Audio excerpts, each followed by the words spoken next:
Bueno, buenos días. Damos comienzo a la segunda sesión de conferencias para los alumnos Euromimes. Vamos a comenzar hoy con María del Carmen Rodríguez Carracedo, que viene de Buenos Aires. Voy a hacer un breve repaso a su trayectoria, bastante amplia en el ámbito educativo. Pues ella es licenciada en Pedagogía y en Ciencias de la Educación, doctora también por la UNED en Educación. Se ha especializado en la educación de adultos y en la educación de disminuidos físicos. Además, ha realizado también una especialización en informática educativa en la UNED, quizás también. Hay estrechos vínculos, como también lo demuestra el hecho de que forme parte del programa Euromime. Pues ha investigado durante bastante tiempo con la UNED, ha realizado proyectos de investigación y de colaboración durante ya bastante tiempo. Además, ha escrito bastantes artículos relacionados con estilos de aprendizaje y hoy nos va a presentar, también es coordinadora del Centro de la UNED en Buenos Aires, y hoy nos va a presentar una ponencia que lleva por título, aquí la tengo, Perfiles de aprendizaje y tecnología educativa. Cuando quieras puedes comenzar. ¿De dónde se enciende? Mira, aquí.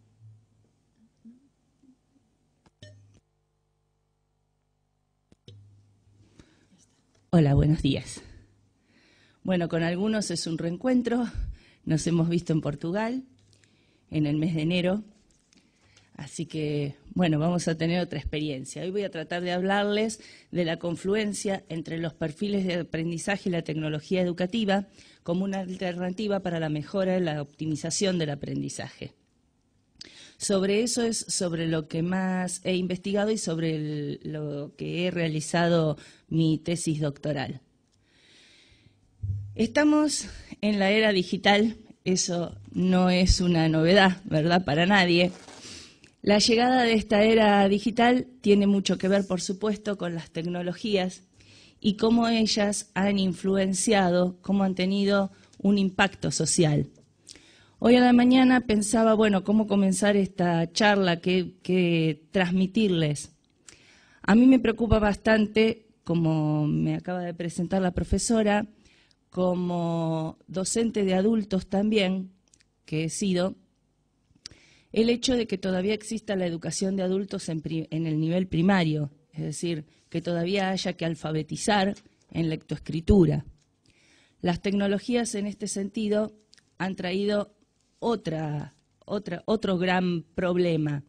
No solo tenemos a los infoexcluidos porque no han tenido acceso a la tecnología por problemas económicos, que también crean un grave problema, sino que además tenemos a los infoexcluidos porque las tecnologías les han llegado ya en la madurez, en la edad adulta. Estos adultos, de los cuales, como digo, lamentablemente todavía tenemos algunos que no se han alfabetizado en lectoescritura, además suman a eso el analfabetismo funcional con respecto a las tecnologías. Y sin embargo se vieron enfrentados con las tecnologías sí o sí, porque nos encontramos hoy con los jubilados, con los pensionistas, que sin ir más lejos tienen que ir a cobrar su pensión a un cajero automático y no les queda otra que enfrentarse a la tecnología, ya no los atiende un empleado. Estas son algunas de las consecuencias importantes de esta era digital, que además trae vertiginosos cambios que a todos nos asombran, que a todos nos impactan de algún modo y que hasta quienes estamos más cerca de las tecnologías a veces nos abruman.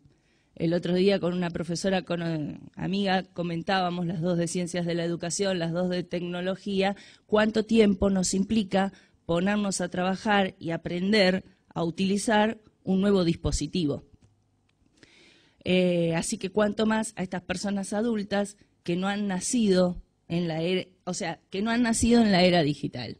Pero que estamos en la era digital ya no cabe ninguna duda, y si al principio de esta era digital, hace unos a ver, la era digital podemos decir que es de mediados del siglo pasado en adelante, pero hace unos 10, 20 años existía la fuerte discusión de si las tecnologías iban a ser incorporadas al sistema educativo, y hoy ya no nos cabe duda, la tecnología está en la sociedad, está implantada y además ya ingresaron al sistema educativo, principalmente porque nuestros alumnos nacieron en la era digital. Bueno, y entonces nos acercamos a este segundo comentario de que los alumnos y docentes de los sistemas educativos conforman una población bastante heterogénea. Y cuando hablo de sistema educativo tenemos que recordar que nos estamos refiriendo no solo al sistema educativo formal, sino también al no formal. Otra consecuencia, o sea, otra aparición a partir de esta era digital, ¿no? Estos avances tecnológicos han hecho que a su vez surja una nueva mirada del sistema educativo a través de la educación no formal, que trata de reunir a personas interesadas, por ejemplo, en algún avance tecnológico, aplicado concretamente a su situación laboral, y que han hecho que aparezcan este sistema educativo no formal que trata de formar a las personas en ese sentido, ¿no? Bueno, así que recordando siempre que estamos hablando de todo el sistema educativo, formal y no formal, tenemos que pensar en que hoy alumnos y docentes conforman una población bastante heterogénea. Hablamos de nativos y de migrantes digitales. ¿Quiénes son los nativos digitales? Aquellos que han nacido con las tecnologías al lado, ¿no?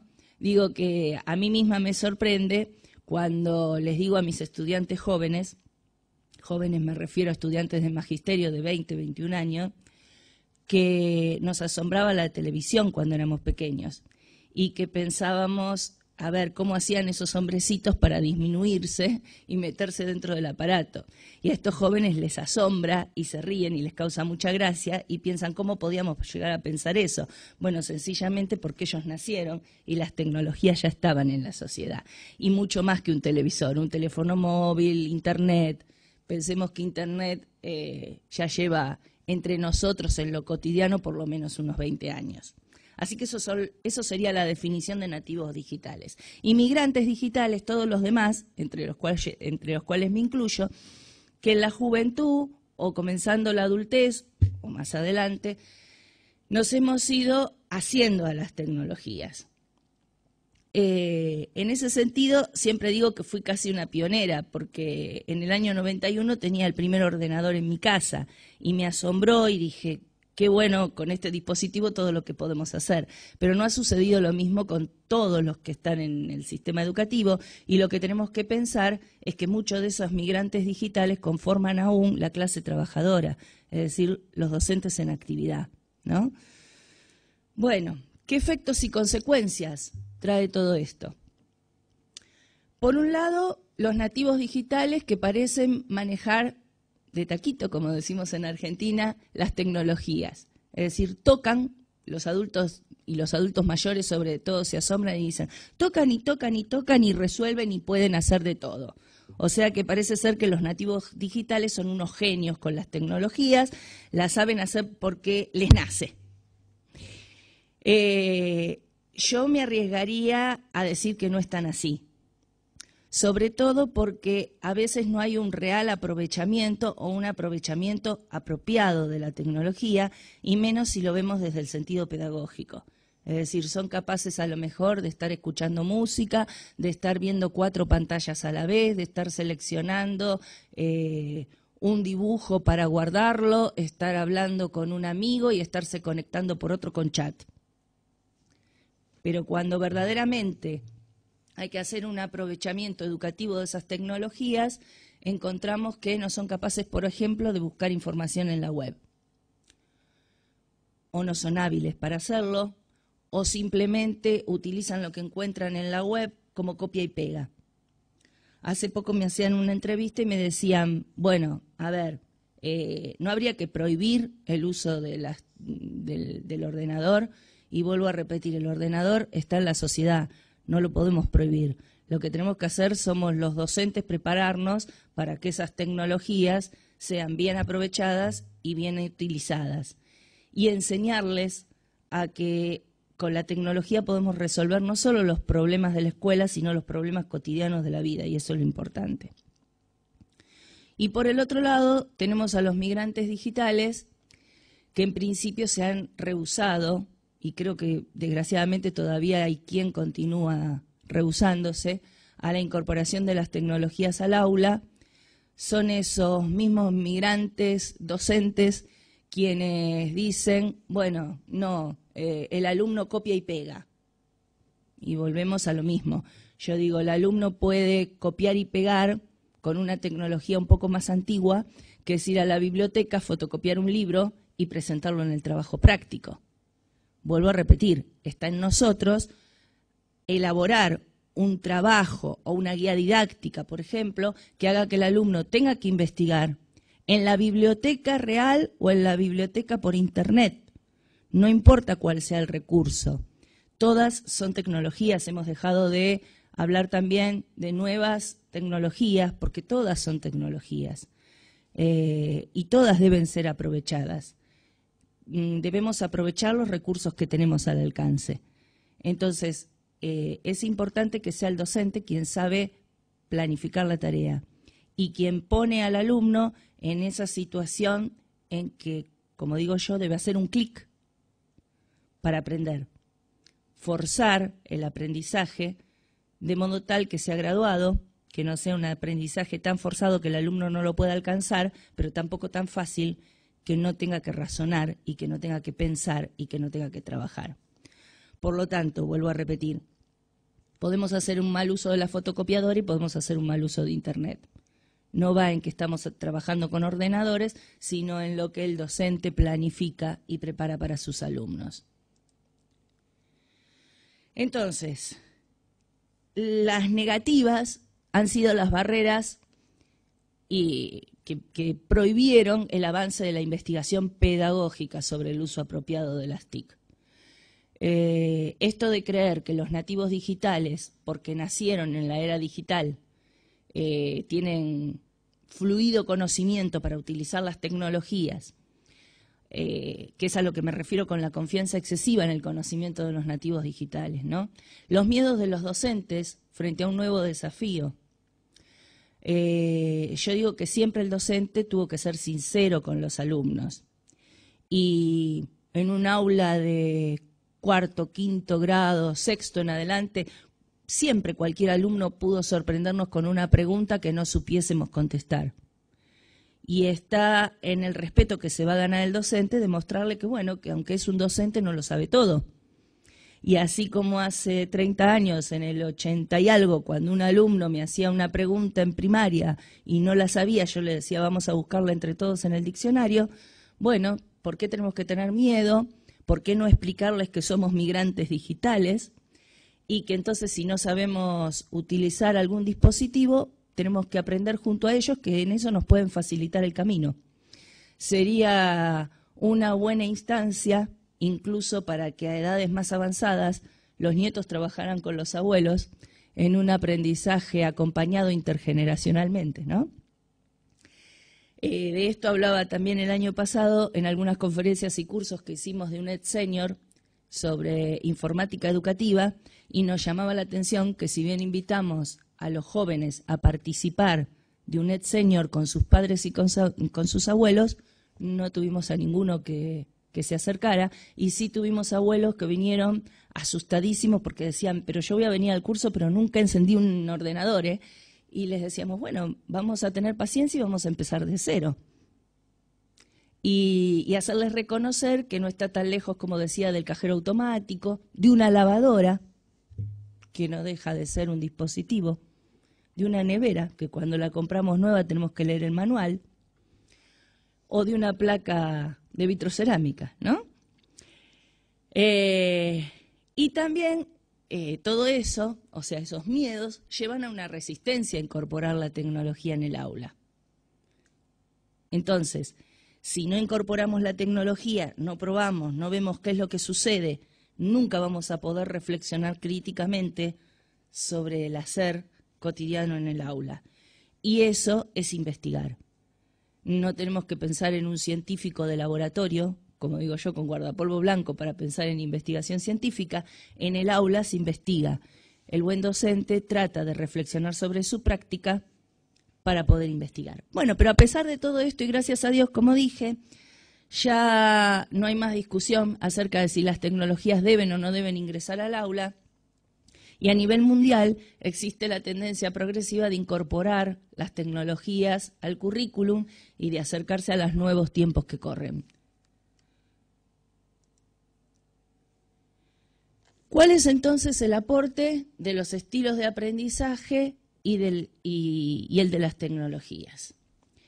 Los estilos de aprendizaje, que ahora vamos a ver más detenidamente qué son, cómo aparece la investigación acerca de los estilos de aprendizaje, lo que hacen es ayudarnos a conocer cómo los seres humanos aprendemos, de qué forma, y qué barreras y qué obstáculos aparecen en el camino al aprender. Porque como saben, algunos, yo he sido una persona, por ejemplo, que nunca he tenido dificultades para aprender, entonces hacemos el camino más fácil, pero otros necesitan más ayuda de los docentes. Y ahí está la tarea pedagógica.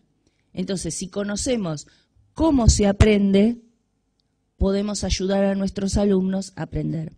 Y fíjense que dije, si sabemos cómo se aprende. Lo primero que tenemos que saber es cómo aprende cada docente. Porque así como, es interesante conocer cómo aprenden los alumnos, lo más importante es reconocer cómo aprende el docente. Porque así como el docente tiene su estilo de aprender, es como lo transmite en su estilo de enseñar. Esto trae a su vez ventajas y desventajas. El docente suele enseñar como le gusta aprender. Y en un grupo donde tenemos una clase de 20, 30, 40 alumnos, se supone que no todos, así sean 20, así sean 5, van a coincidir con nuestro estilo de aprender. Y puede ser que eso perjudique al proceso de enseñanza-aprendizaje, ¿no? Entonces, que no es que porque pretendemos que nuestros alumnos aprendan de la misma forma que nosotros aprendemos, trabemos su aprendizaje. Además, los estigmaticemos, los categoricemos y digamos son malos alumnos porque no aprenden como yo. También es muy difícil que el docente con un grupo de 40 alumnos se pueda acomodar a cada estilo. Entonces, lo importante sería conocer cómo aprenden nuestros alumnos, hacer un diagnóstico, así sea una clase de 40, hacer un registro de cuál es la tendencia mayor de aprendizaje en el aula y tratar, en lo posible, de conocer las individualidades para atender también a esas individualidades. ¿Y en qué nos ayudan las tecnologías? Aquí lo primero que me gustaría aclarar es que, por regla general, cuando hablamos de TICs o tecnologías de la información y la comunicación, todos pensamos rápidamente en el ordenador. Tenemos que pensar, vuelvo a decir, en todas las tecnologías. Quizá pensamos en el ordenador porque es lo que tenemos más a mano y porque el ordenador es capaz de combinar a todo el resto de las tecnologías. Lo que antes hacía el televisor, ver programas de televisión, los podemos ver por el ordenador. Lo que antes hacía el tocadisco, para los más viejos, el grabador, luego el MP3, hoy lo solucionamos a través del ordenador. Lo que era ver una película, ir al cine, hoy la podemos ver en el ordenador. Lo que sean trabajos de simulaciones para aprendizaje, las podemos hacer a través del ordenador. Pero no nos olvidemos que las tecnologías son el teléfono, el cine, la radio, el televisor, y que sí tenemos esa riqueza de que el ordenador hace la confluencia de todas ellas.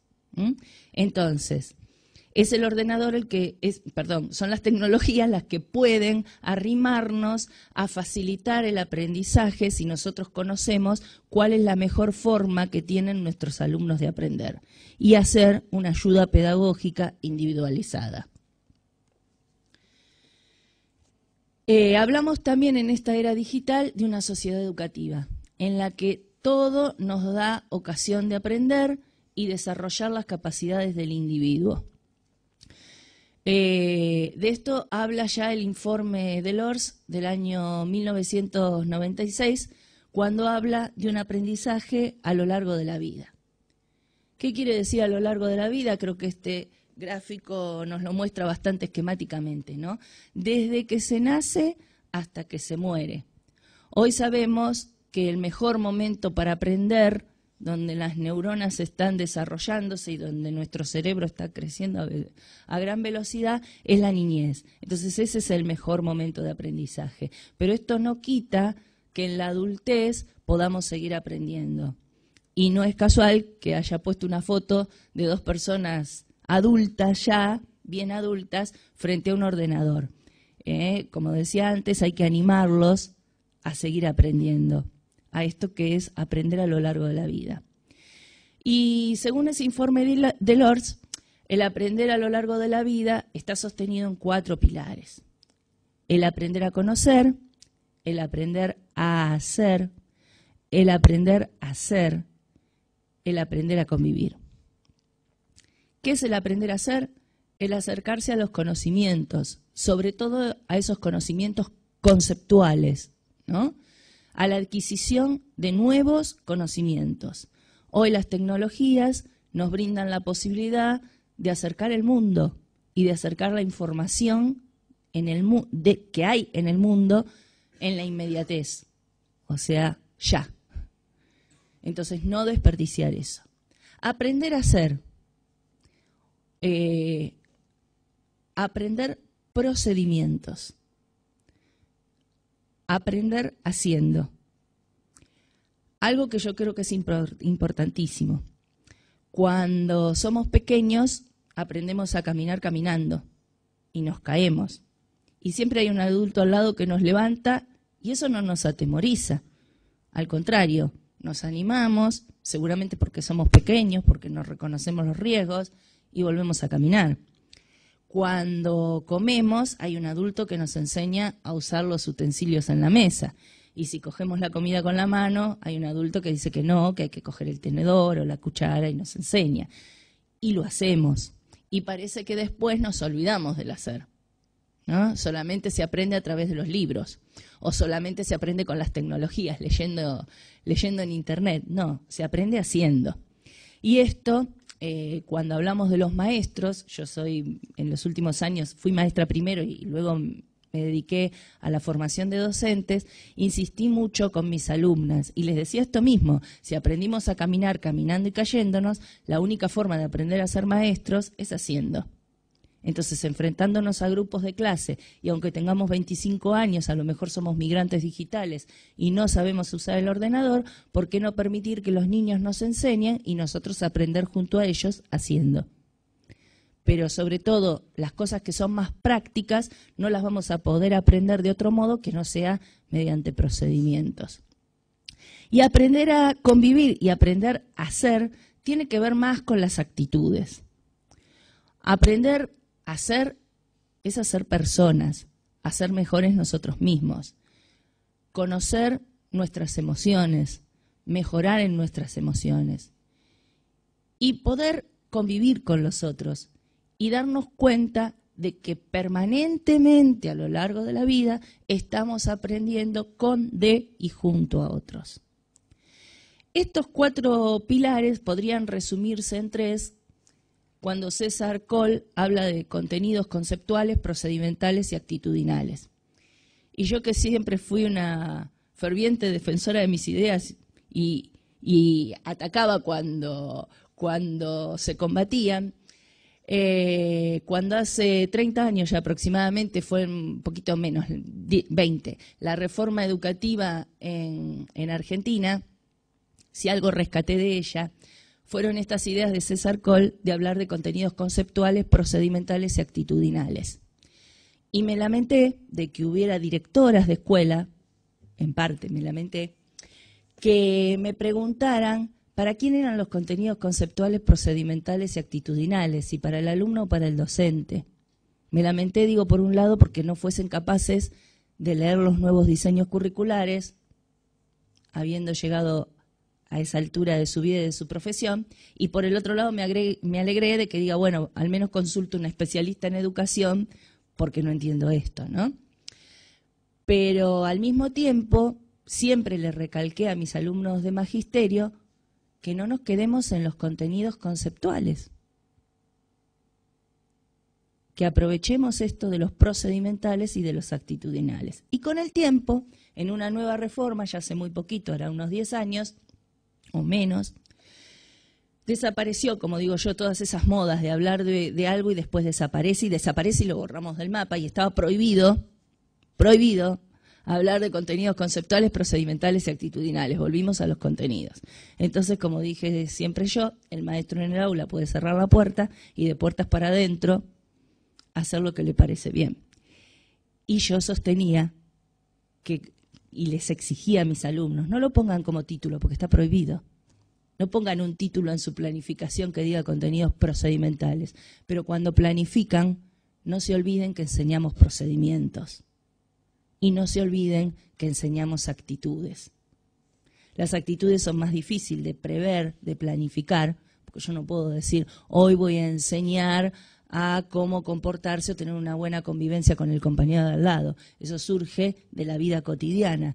Pero permanentemente, junto a los contenidos conceptuales, estamos enseñando actitudes y estamos enseñando procedimientos. Y todo esto de aprender a conocer, aprender a hacer y aprender a convivir, es el aprender a lo largo de la vida, que no es otra cosa que aprender a aprender. Y como dije antes, darnos cuenta de que aprendemos de los otros, con los otros y junto a otros. Entonces, ahora cuando avancemos en lo que son los estilos de aprendizaje, vamos a ver que también nos enriquece el estilo de aprendizaje del otro. Si yo observo cómo el otro resuelve los problemas, que en esto tienen que ver los estilos de aprendizaje, puedo buscar nuevas estrategias, puedo aprender nuevas estrategias diferentes a las que yo utilizo para resolver mis problemas. Y esto escapa al ámbito educativo, va al ámbito de la vida. Entonces, un poco volviendo a lo que decíamos al principio, necesitamos de nuevos docentes. Docentes que se formen haciendo, que aprendan a aprender, que se den cuenta que pueden trabajar en equipo con otros docentes, incluso con los que ya están en servicio, incluso con los que nos parecen más tradicionales. De ellos tenemos que aprender porque, como dije, tenemos que rescatar todo, desde el libro, la fotocopiadora, el viejo proyector de diapositivas, y tenemos que planear una intervención pedagógica estratégica. ¿Qué quiere decir esto? Es una intervención porque es intencional, se planifica, es sistemática, organizada. Yo no voy al aula a hacer improvisación. Yo tengo que saber como docente qué es lo que quiero hacer y eso implica qué es lo que quiero lograr de mis alumnos. Y estratégica porque voy a reflexionar sobre la práctica, por eso digo científica, y crítica porque de esa reflexión tengo que ir a una evaluación de lo que hice como docente, autocriticarme para poder mejorar. Todo eso es investigación científica y todo eso lleva a una planificación estratégica.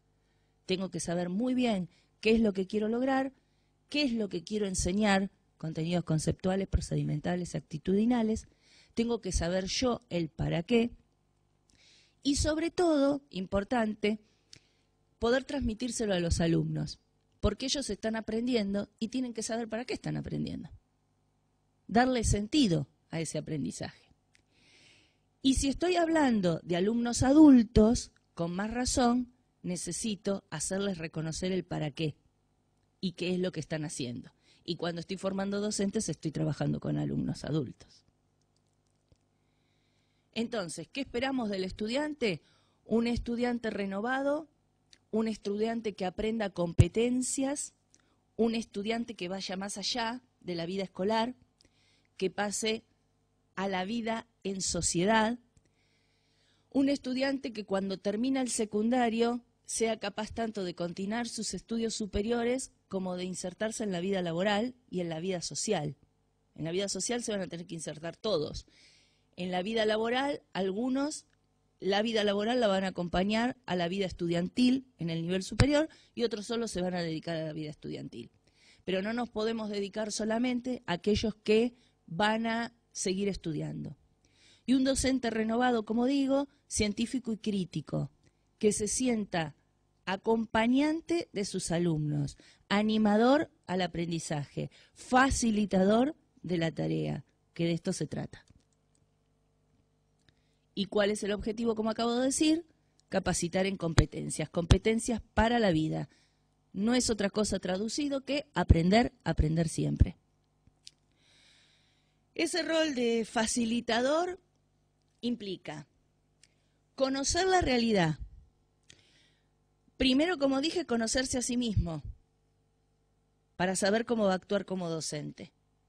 Conocer a los alumnos, conocer el entorno y conocer, por lo tanto, las posibilidades que nos brinda el entorno. ¿Qué disponibilidad, por ejemplo, de equipos tenemos? No solo conocer a nuestros alumnos, sino, ya enfocado a las TIC, ¿qué disponibilidad tenemos de equipos para trabajar? Generar respeto, como dije. Un docente genera respeto cuando está preparado, cuando sabe de qué habla. Y ese respeto, dije, se gana también cuando uno no sabe algo y le dice a sus alumnos, no lo sé, aprendamos juntos. Pero el respeto se gana también cuando uno tiene su clase organizada, preparada y sabe a qué apunta. Y todo eso hace a la optimización de la comunicación didáctica y a mejorarla a través del uso de la tecnología. Porque recordemos que a veces no es que no se aprende porque no se está motivado, sino que al contrario, no se está motivado porque no se sabe cómo aprender, no saben cómo trabajar. Y a esto es a lo que me refería cuando dije al principio, el docente es un facilitador del aprendizaje, tiene que acompañar en el camino, le tiene que aportar las ayudas que en el momento sean más ricas para el alumno que comienza a estudiar o que tiene más dificultades.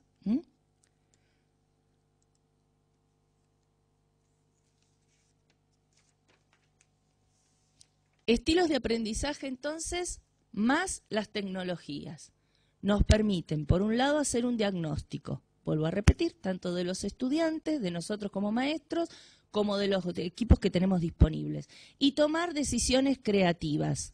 ¿Cómo vamos a enfocar nuestra tarea pedagógica con los dispositivos que tenemos y conociendo a los alumnos? Es decir, planear en esa intervención pedagógica trayectos formativos individualizados, apropiados a cada particularidad de cada alumno.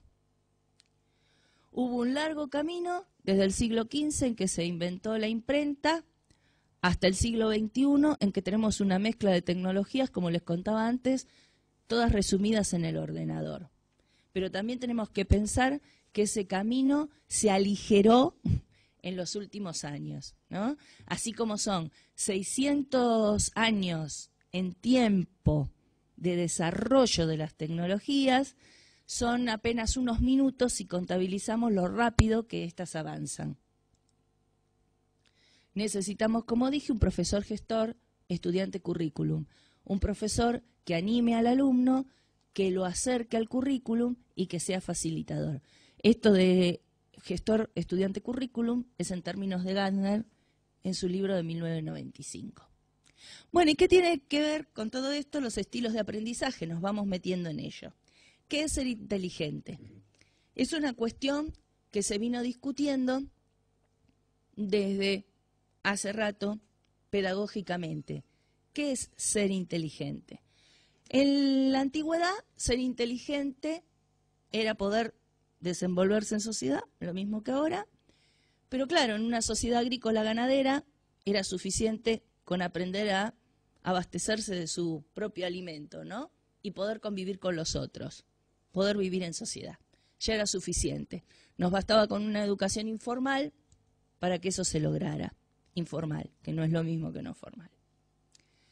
Con la industrialización y con el saber que se podía, digamos, avanzar la idea de progreso, hizo que el ser inteligente casi se igualara, hubiera una similitud entre ser inteligente y poder resolver las tareas escolares, las tareas académicas.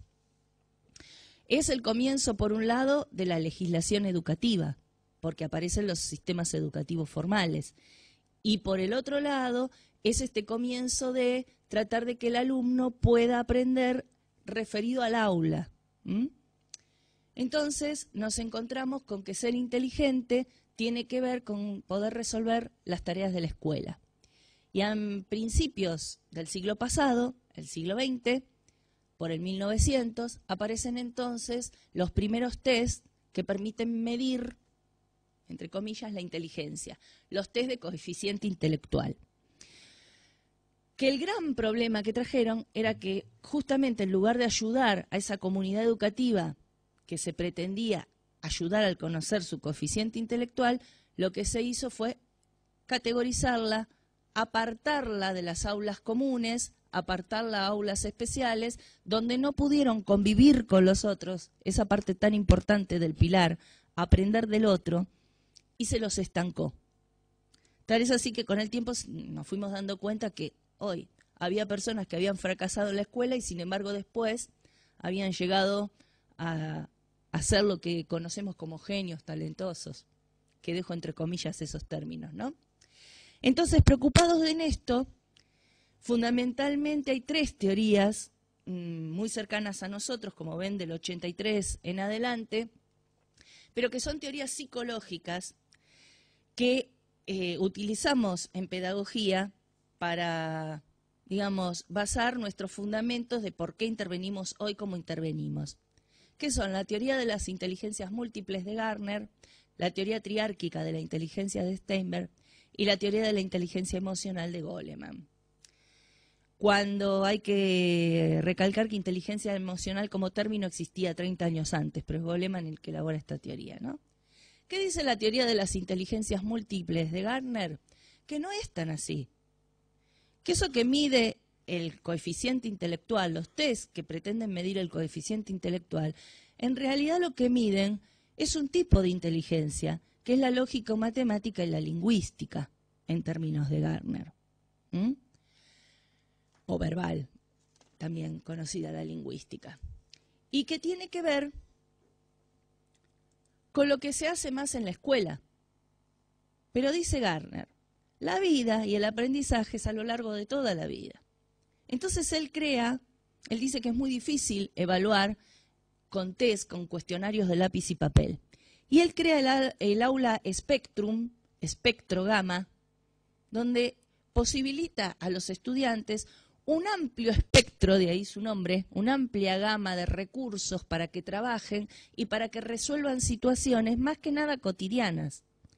Y entonces habla en un primer momento de unas 7 inteligencias: la inteligencia artística, la inteligencia lingüística o verbal, la inteligencia lógico-matemática, que coincide con lo de los test de inteligencia, pero una inteligencia también kinésica, de movimiento, una inteligencia interpersonal, o sea, de cómo tratamos con nosotros mismos, intrapersonal, cómo tratamos con nosotros mismos, interpersonal, cómo tratamos con el resto del mundo, una inteligencia musical, y dice que todos combinamos estas distintas inteligencias de distinto modo y que a su vez son mejorables. Es decir, que no hay solo un coeficiente intelectual, sino que algunos utilizamos, por ejemplo, la inteligencia más la inteligencia lógico-matemática o la lingüística, y esos son los que van a sacar mejores puntajes en los test de inteligencia tradicionales, pero que otros la utilizan menos o la utilizan combinada de distintas formas. Y llega a decir que incluso si se pudiera clonar algún día al ser humano, también la inteligencia de dos clones sería diferente, nada más que por sus vivencias y por el entorno en que se criaran. O sea que también tiene que ver la influencia del medio y las vivencias personales. Es decir, tiene que ver otros aprendizajes que tuvimos, otras situaciones en que tuvimos que poner a juego nuestra inteligencia para ver cómo resolvemos los problemas. ¿De qué nos habla Steinberg cuando habla de teoría triárquica de la inteligencia? Él dice que hay 3 tipos de inteligencia: la analítica, la creativa y la práctica. Y también dice que todos ponemos en juego los 3 tipos de inteligencia. La analítica tiene que ver con cómo resolvemos los problemas. En definitiva, dice Steinberg, es también la que miden los test de inteligencia. Pero hay otros 2 tipos de inteligencia tan importantes como la analítica, que son la creativa y la práctica. Es decir, ¿qué ingenio ponemos cuando nos vemos en situaciones nuevas y cómo lo llevamos a la práctica? ¿Con qué herramientas? En este sentido, él también dice que tiene mucho que ver el entorno en que nos criamos. Y él habla de una inteligencia exitosa. Él dice que las personas con inteligencia exitosa no son otra cosa que aquellas que las que pueden combinar un poco más equilibradamente los 3 tipos de inteligencia y utilizar cada una de ellas en el momento oportuno, en el momento más adecuado. Por último tenemos a Goleman, que habla de inteligencia emocional. Esta inteligencia emocional parte de la idea de que tenemos 2 cerebros. Un cerebro racional, que es el cerebro pensante, sería el cerebro serio, y un cerebro emocional, un cerebro afectivo, por el que reaccionamos. Goleman basa mucho sus estudios en los estudios cognitivos que tienen que ver con los estudios de la mente en todas sus combinaciones, unos estudios más psicológicos y fisiológicos, y también de la neurociencia, los estudios biológicos del cerebro. Entonces nos dice, durante la época de la infancia, es cuando el cerebro crece, se desarrollan más nuestras sinapsis, nuestras conexiones neuronales, y a partir de la pubertad y de la adolescencia son cuando se van dejando de lado o se van muriendo, entre comillas, las sinapsis que menos utilizamos para que queden las que más utilizamos. Por eso es importante toda esa etapa de funcionamiento y de crecimiento y de desarrollo del cerebro durante la infancia y de aprender durante la infancia. Y cuanto más jóvenes somos aprendiendo, más importante. Pero bueno, también nos habla de que hay, así como se desarrolla el cerebro racional, se desarrolla el cerebro emocional, que es el que nos hace actuar y que es un cerebro más impulsivo. Y entonces nos dice, tenemos reminiscencias de la antigüedad, cuando el hombre tenía que sobrevivir y a lo mejor matar a otro para sobrevivir. Y de ahí nuestras inesperadas e impulsivas reacciones emotivas. Muchas veces reaccionamos más allá de la cuenta. Entonces, Goleman, si bien digo, a lo que apunta es a un aprendizaje también del área emocional.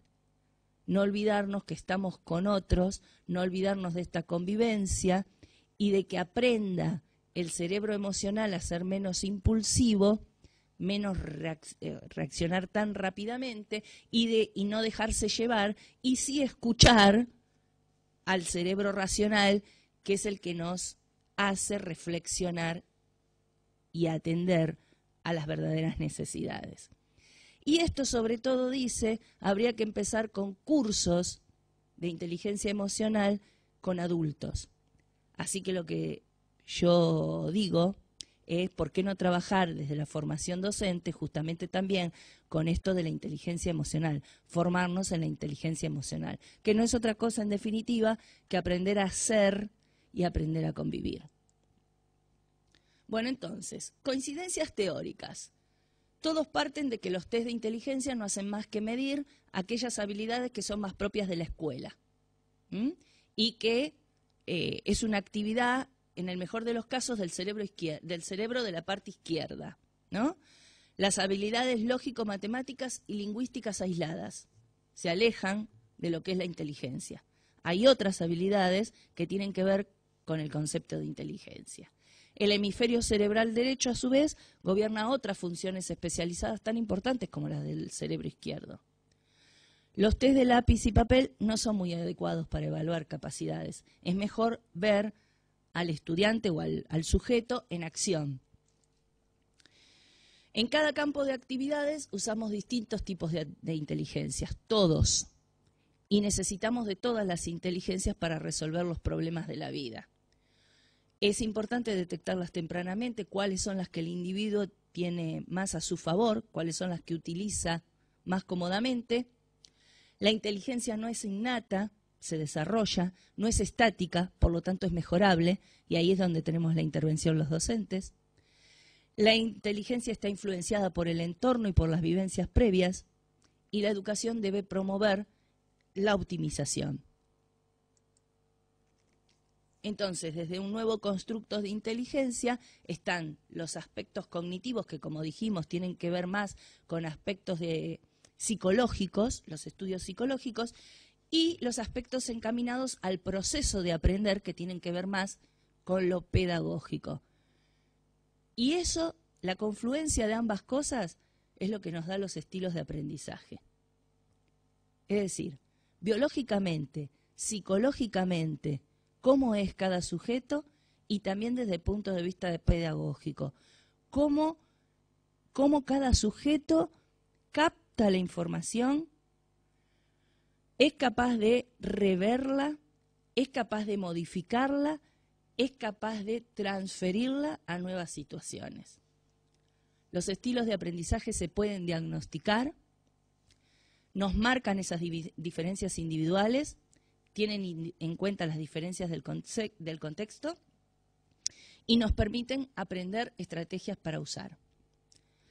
Una de las mejores definiciones que casi todos aceptan como tal de estilos de aprendizaje es la de Kiffey de 1988, que dice que los estilos de aprendizaje son los rasgos cognitivos, afectivos y fisiológicos, lo que acabamos de decir, que sirven como indicadores relativamente estables.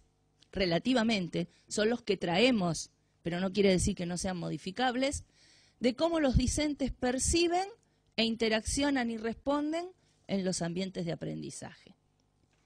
Tratando de diagnosticar los estilos de aprendizaje, hubo varios estudios y varios cuestionarios de test de lápiz y papel, lamentablemente, aunque no nos quede otra, porque esto es siempre, en definitiva, lo que urge, cómo diagnosticar. Tratando de diagnosticar los estilos de aprendizaje, hubo varios test o cuestionarios y varias clasificaciones. A nosotros particularmente, como alumna del doctor Domingo Gallego, nos parece importante la clasificación que hace Curry de 1983, que tiene que ver con los test que toman en cuenta las preferencias relacionadas al contexto, las preferencias relacionadas al procesamiento de la información o los que toman en cuenta la organización según la personalidad. Voy a ser rápida. ¿Cuáles son las que tienen que ver con el contexto? Aquellos cuestionarios que tratan de identificar si el discente aprende mejor, por ejemplo, cuando está solo o acompañado, si aprende mejor por la mañana o por la tarde o por la noche, si le gusta más estudiar de pie o le gusta estudiar acostado, las que tienen que ver con el contexto. Los cuestionarios que tienen que ver con el procesamiento de la información, es decir, cómo el alumno capta la información, cuál es el proceso que hace en su mente, de qué recursos se vale y cómo luego es capaz de realimentarlo y transferirlo, y las que tienen que ver con la personalidad, es decir, cómo actuamos al aprender cuando estamos bien, en momentos productivos, y cómo actuamos cuando estamos en momentos de tensión, tensionados, mal, improductivos. Hay test, como les acabo de decir, para cada uno de ellos. Un ejemplo sería el de contexto, los test de Dunn y Price. De procesamiento de la información, el de Kolb, el CHAEA, de Manford, Alonso, Domingo Gallego. Los de organización de la personalidad, el test LIFO, por ejemplo, de Atkin y Katcher. El profesor Domingo Gallego se inclina porque lo mejor es tratar de tomar por lo menos, un test de cada uno de los distintos modelos que señala Curry. Y entonces tratar con ese test de diagnosticar lo máximo posible el estilo de aprendizaje para después poder buscar las ayudas apropiadas. La formación del profesorado debe contemplar la concienciación, que es muy difícil. Sobre esto habría que hablar otro capítulo, ¿no? Qué difícil nos es hacernos conscientes de lo que no podemos hacer y de nuestras limitaciones. Siempre eso trae resistencias, y lo he vivido como docente, sobre todo de adultos, cuando uno les trata de hacer ver que las dificultades que pueden llegar a tener de aprendizaje son porque no se conocen a sí mismos, ¿no? Contemplar acumulación de vivencias personales, como dije, que los estudiantes de magisterio sean capaces de aprender haciendo y de apropiar las tecnologías al proceso de enseñanza-aprendizaje. Tenemos que centrar la educación en el alumno. Esto quiere decir un poco lo que venimos reiterando. Quien se atreva a enseñar nunca debe olvidar ni dejar de aprender. Tiene que aprender con sus alumnos. Tiene que usar todos los medios disponibles, que es el otro dibujito donde tenemos los mapas, el ordenador, la pizarra. Tenemos que aprender con todos, compartiendo. Tenemos que acercar distancias, que es ese dedo en el ordenador, ¿no? Porque también nos tenemos que acordar de que hoy tenemos la educación a distancia y qué importante en la educación a distancia, no solo que el docente esté para facilitar, sino para acercarse y que el alumno sienta que el docente está siempre. Y respetar las individualidades, las culturales y las de los estilos de aprendizaje. Entonces, evaluar la disponibilidad de equipos, las restricciones económicas. Y acá me voy a detener. Atributos y potenciales ventajas de cada uno de los dispositivos. Hace poco me decían, bueno, pero en definitiva, entonces, ¿qué? ¿Qué no? Vuelvo al principio. Es el docente el que tiene que conocer a sus alumnos y los objetivos que pretende conseguir. No hay recetas. Si yo sé que un alumno aprende mejor en equipo, voy a facilitarle tecnología que lo haga trabajar en equipo. Tengo que conocer las características del alumnado, la naturaleza de la tarea de aprendizaje, los objetivos y hacer una lectura crítica de los mensajes, sobre todo que les llegan hoy a través de los diferentes medios. Entonces, ya voy terminando. En los años 80 voy a hacer una síntesis de esta última parte. En los años 80 contábamos ya con multimedias e hipertextos. Una década más tarde, del laboratorio pasaron a la elaboración artesanal. Fue posible en casa elaborar multimedias e hipertextos. Entonces ya el docente contaba con una nueva posibilidad. Yo misma les puedo adelantar, antes de que a lo mejor se queden con las preguntas, es que trabajé con un hipertexto hecho por mí, con alumnos que pasaban del nivel secundario al nivel superior, lo que aquí se conoce como bachillerato, al nivel universitario, y que tenían problemas de aprendizaje, y con el hipertexto yo atendía los distintos estilos de aprendizaje, porque según tenía preparada diversas actividades, y según el estilo de aprendizaje y las dificultades de mis alumnos, yo les daba la actividad que estaba preparada para cada estilo con los recursos que teníamos disponibles. Internet me acerca a correo electrónico, foros, redes sociales, blog, mashup, wiki, folksonomías, todos dispositivos, instrumentos o recursos, como los querramos llamar, herramientas, que son para trabajar remotamente. Es decir, no necesitamos la presencialidad. Yo mando un correo electrónico y el otro lo puede recibir dentro de 3 horas. Y podemos seguir trabajando. A diferencia de los chats y las videoconferencias que son simultáneas, es decir, en la inmediatez, en la instantaneidad. Yo necesito que el otro esté del otro lado para poder chatear. A todo eso se fue incorporando el alojamiento de los archivos multiplataforma en la nube. Y a todo esto se fue incorporando la web 2.0 que permite la interactuación. Es decir, ya el alumno no es estático, sino que es dinámico, trabajando en la web. Las pizarras digitales, que cada día mejoran más.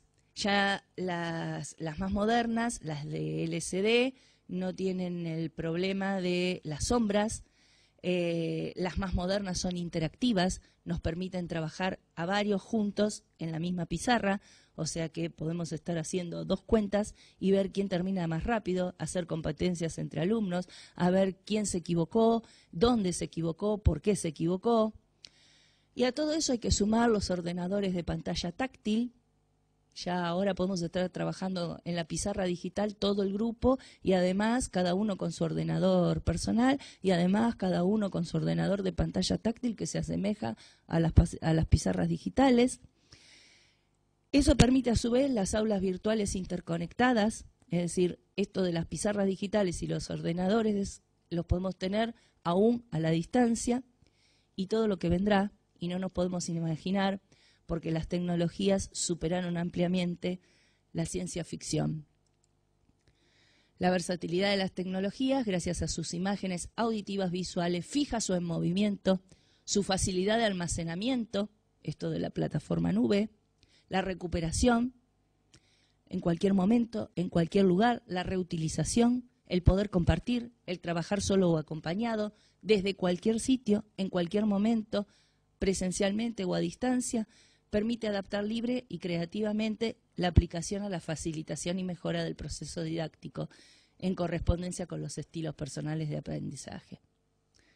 Muchas gracias y quiero que quede ese dibujito simbólico del ábaco al ratón. Muy bien. Muchísimas gracias, Mari Carmen. No, Bien, muy rápidamente, bueno, vamos a ver si hay alguna pregunta a esta gran exposición que ha hecho Mari Carmen sobre un repaso a la tecnología educativa y a los estilos de aprendizaje, pasando por la inteligencia múltiple, realmente muy interesante y creo que de gran provecho para ustedes. ¿Hay alguna pregunta antes de pasar a la siguiente exposición?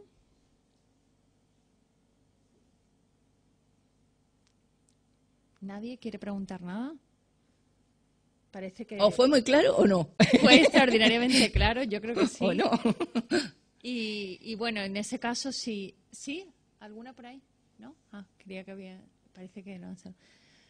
Bueno, Mari Carmen, no sé si quiere añadir algo más. De todas maneras la van a ver a lo largo de esta semana. Parece que van a poder compartir más momentos. En fin, yo le agradezco mucho la exposición y pasamos en ese caso al siguiente profesor. Muchas gracias. No,